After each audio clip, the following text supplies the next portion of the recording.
How to create Google Play Store account. Hello everyone, this is Sabrina here to help you today. So without any further ado, let's get right into the video. So basically, creating a Google Play Store account means creating a Google account.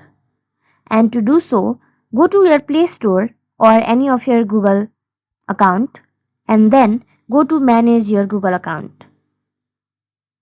Or simply drag down the account if you have already one, then go to add another account. Now scan your fingerprint or simply enter your PIN.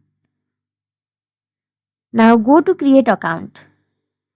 After that, fill up all these essential informations and create a new email for you. You can also use your phone number for verification purpose. So that's how you do it. Thank you for watching this video. Make sure to like, share and subscribe to our YouTube channel. If you got any questions, comment them down and I'll catch you in the next one.